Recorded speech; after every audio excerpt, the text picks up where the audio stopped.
안녕하세요. 오늘은 누가복음 18장의 말씀을 가지고 낙심하지 않고 주님을 붙잡는 믿음에 대한 우리 교훈을 가지고 함께 은혜를 나누죠. 누가복음 18장에는 중요한 기도의 교훈이 나옵니다. 자기의 고통과 괴로움 속에도 낙심하지 아니하고 결국은 승리하는 한 여자의 그 비유가 소개되면서 우리에게도 그러한 믿음으로 끝까지 낙심하지 말아야 할 것을 설명하고 있는데요. 이 비유의 여자는 남편이 없는 과부였고 힘이 없는 불쌍한 사람이었습니다. 그런데 이 여인은 억울한 일을 당하여 어떤 일인지 모르지만 자신의 힘으로 이 원한을 풀 수가 없었기에 재판관을 찾아가게 되는 것이죠. 그런데 마지막으로 찾아간 곳이 불의한 재판관인데 이 재판관이 얼마나 나쁜 사람인지 돈을 받고 재판하는, 돈이 없으면 재판을 들어주지 않는 그러한 악한 사람이었습니다. 아마 다른 사람이 볼 때 이 재판은 도저히 이길 수 없다, 저 가난한 여인은 돈을 줄 수 없으니 어떻게 할 수가 없을 것이다, 이렇게 생각을 했을 것입니다. 그런데 이 여인이 끝까지 이 재판관에게 자신의 요청을 계속해서 간청하게 되죠.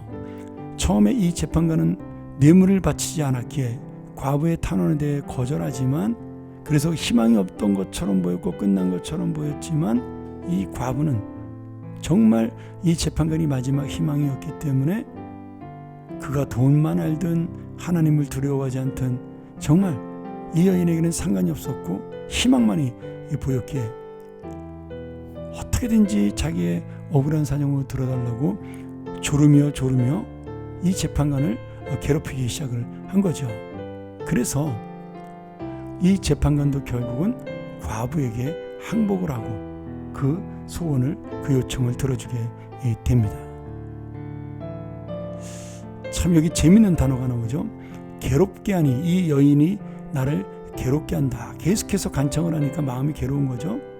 그 괴롭게 하니의 원래 헬라어 원문의 뜻은 뭐냐면 눈 아랫부분을 계속해서 때린다, 그런 의미를 갖고 있어요. 여러분, 눈 아랫부분이 얼마나 약합니까? 얼마나 민감해요. 근데 이 과부의 계속된 요청이 그의 마음을 약하게 만들고 그리고 그를 결국은 변하게 만들었다는 겁니다. 그런데 여기서 우리가 놓치지 말아야 할 것이 있습니다. 두 가지인데요. 하나는 이 여인이 간청을 해서 응답을 받은 것은 단순히 졸랐기 때문이 아니라 그 탄원이, 그 재판의 요청이 옳았기 때문입니다. 그러니 불의한 재판관도 결국은 들을 수밖에 없는 것이죠.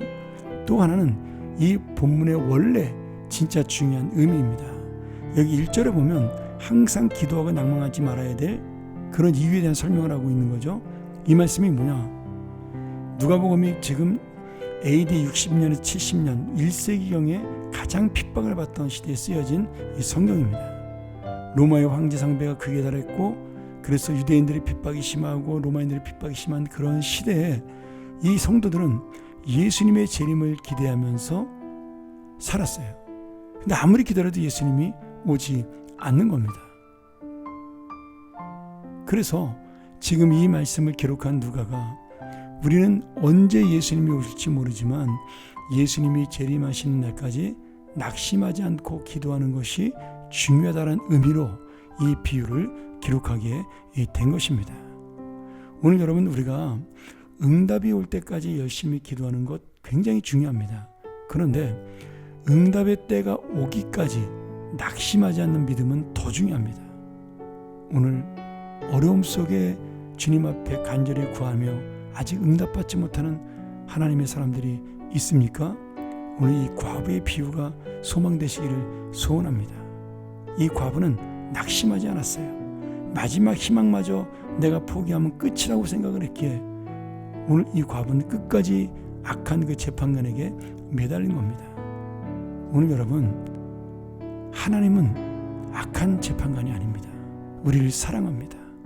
하나님이 마지막 희망이라고 생각한다면 우리는 그 하나님을 끝까지 붙들고 낙심하지 않으며 소망 가운데 응답을 기다리고 기도해야 된다는 사실이죠.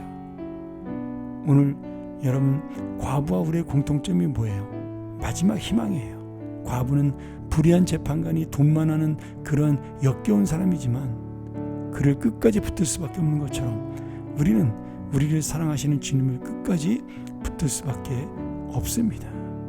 하나님만이 최후의 희망이 되는 자, 하나님만이 절대적인 소망이 되는 자, 반드시 하나님의 응답과 구원이 올 것입니다.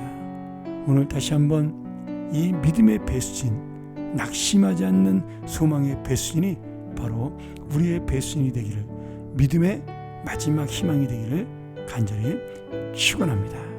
함께 기도하겠습니다. 하나님 아버지, 오늘 하나님의 은혜를 알고 그 하나님이 어떤 분인가를 알고 기도하여 낙심하지 않는 믿음의 기도가 끝까지 이루어지게 도와 주시옵소서. 불의한 재판관 악한 자도 귀찮아서라도 들어주는데 우리 하나님은 얼마나 우리를 사랑하시는 분인가요? 그러니 우리가 요청할 때마다 응답받을 때마다 하나님의 은혜가 임할 줄 믿고 함께할 줄 믿습니다. 오늘도 이 낙심하지 않는 믿음이 우리의 희망 되게 하시고 우리의 삶의 능력이 될 수 있도록 인도하시고 붙들어 주시며 그 하나님의 사랑이 우리를 놓지 않고 붙들고 있다는 사실을 잊지 않는 귀한 하나님의 사람들로 살게 하여 주옵소서. 소망의 사람들이 되게 하여 주옵소서. 예수님의 이름으로 간절히 기도합니다. 아멘.